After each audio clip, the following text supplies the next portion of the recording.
ਨਹੀਂ ਮੇਰੀ ਗੱਲ ਸੁਣ। ਹਾਂਜੀ। ਮੈਂ ਆ ਕਿਹਦੇ ਨਾਲ ਫੋਨ ਤੇ ਤੂੰ ਲੱਗੀ ਰਹਿਨੀ ਪੁੱਛਦੀ ਰਹਿਨੀ ਉਹਨੂੰ ਵੀ ਕਿਹੜੇ ਕਲਰ ਦਾ ਮੈਂ ਸੂਟ ਪਾਵਾਂ, ਕਿਹੜਾ ਨਵਾਂ ਸੂਟ ਲਵਾਂ ਮੈਂ, ਤੇ ਮੇਕਅਪ ਕਿਹੜਾ ਲਾਵਾਂ। ਇੱਕ ਦਿਨ ਪੁੱਛਣ ਦੀ ਹਾਂ ਵੀ ਸਬਜ਼ੀ ਕਿਹੜੀ ਬਣਾਵਾਂ ਮੈਂ। ਇਹ ਕਿਹਨੂੰ ਪੁੱਛਦੀ ਤੂੰ? ਉਹ ਤੇ ਚੈਟ ਜੀਪੀਟੀ ਆ। ਕਿਹੜੀ ਜੀਟੀਪੀਟੀ? ਰਿਸ਼ਤੇਦਾਰ ਕੋਈ ਤੁਹਾਡਾ? ਤੇਰੀ ਭੂਆ ਦਾ ਨਾਂ ਤੇ ਨੀ ਨਿੱਕਾ ਕਿਤੇ ਜੀਟੀਪੀ? ਉਹਨੂੰ ਕਰਦੀ ਫੋਨ ਭੂਆ ਨੂੰ? ਓਏ ਚੈਟ ਜੀਪੀਟੀ ਇਹ ਫੋਨ 'ਚ ਇੱਕ ਐਪ ਹੁੰਦੀ ਆ, ਉਹਨੂੰ ਜੋ ਮਰਜ਼ੀ ਪੁੱਛੋ ਉਹ ਦੱਸ ਦਿੰਦੀ ਆ।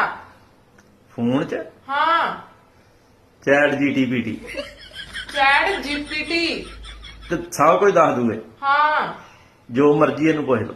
ਜੋ ਮਰਜ਼ੀ ਪੁੱਛ ਲਓ। ਤੇ ਇਹਨੂੰ ਪੁੱਛਾ ਵੀ ਆ ਜਿਹੜਾ ਤੂੰ ਕੰਜਰ ਕਲੇਸ਼ ਕਰਦੀ ਆ ਇਹ ਕਿੰਨੀ ਕੁ ਉਮਰ ਚੜ ਜਾਏਗੀ ਕਰਨਾ, ਕਦੋਂ ਤੱਕ ਚੱਲੂ ਇਹ? ਐਵੇਂ ਗੱਲਾਂ ਮਾਰੀ ਜਾਣੇ ਜੇ, ਇਹ ਥੋੜੀ ਦੱਸਦੀ ਆ। ਦੱਸਦੀ ਕਿਉਂ ਨਹੀਂ? ਤੂੰ ਆਪੇ ਤੇ ਕਹਿੰਦੀ ਸਾਰਾ ਕੁਝ ਦੱਸ